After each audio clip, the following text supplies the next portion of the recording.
Salut tout le monde, c'est la fin, on se retrouve pour une nouvelle vidéo Lego Review. Aujourd'hui du 776-277, le robot de War Machine, sorti donc le 1er janvier 2024 dans la gamme Lego Marvel Infinity Saga au prix public de 14,99 €.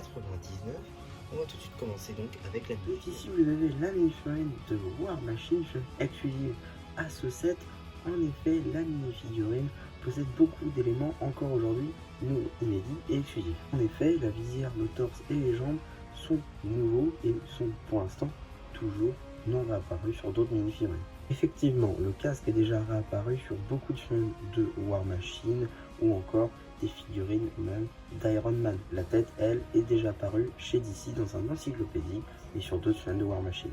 Malgré l'absence de seconde expression faciale, on trouvera juste ici donc l'arrière de la mini-figurine qui est très détaillé, avec beaucoup de détails argentés, gris foncé et toujours en dark grey. Évidemment avec sa coupe de cheveux. Pour ce set donc, ils s'inscrivent dans la lignée des mechas commencé en 2020 avec les 3 premiers sets de cette lignée, c'est-à-dire Iron Man première version, Thanos première version et Spider-Man première version. Ouais, ils ont tous été réédités par la suite, au moins 2 de chaque.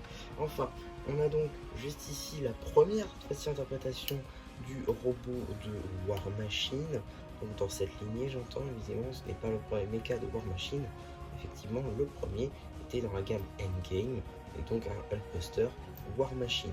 En tout cas, là c'est hors du contexte, parce qu'aujourd'hui on fait face donc à ce robot qui est quand même assez bombé, je trouve, assez bien bourrin, justement, donc du côté de War Machine, parce qu'on est donc sur un Iron Man un peu armé pour la guerre, hein, vraiment fait pour ça.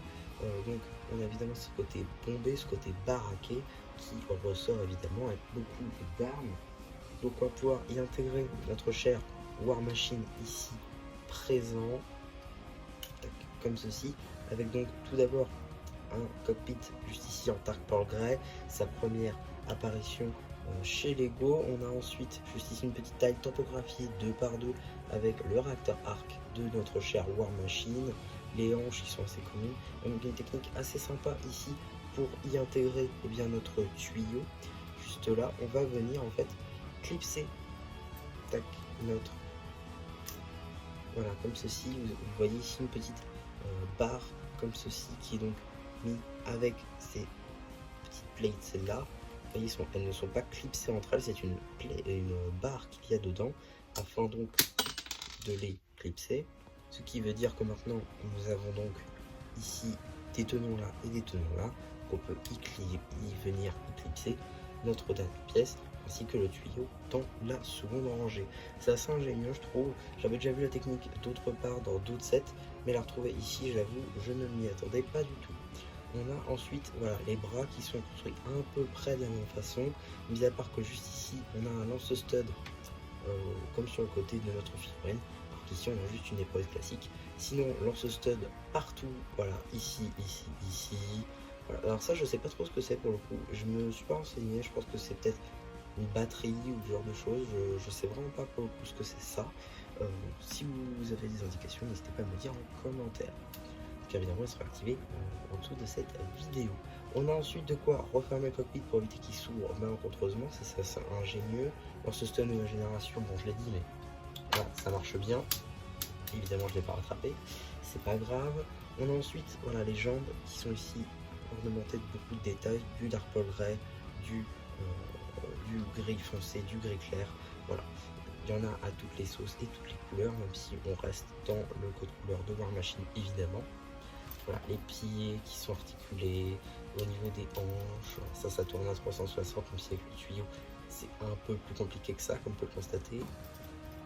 Au niveau des épaules, au niveau des coudes, par contre voilà, les doigts sont articulés, ça, il n'y a pas de problème. Voilà, pour le coup, ça marche assez bien. On a ensuite, juste ici, voilà, de quoi faire les rayons à la Iron Man, cette fois-ci de couleur rouge évidemment, pour coller à notre cher War Machine. Donc voilà un petit peu pour ma review sur ce robot. J'espère en tout cas qu'elle vous aura plu. Surtout, n'hésitez pas à me dire ce que vous en avez pensé une fois que j'aurai activé les commentaires, car comme j'ai pu le dire plus tôt, ils seront activés en dessous de cette vidéo, donc n'hésitez pas. Aussi, vous pouvez liker la vidéo, vous abonner, et voilà. Mais du coup, c'est bien Champion qui vous dit bye bye.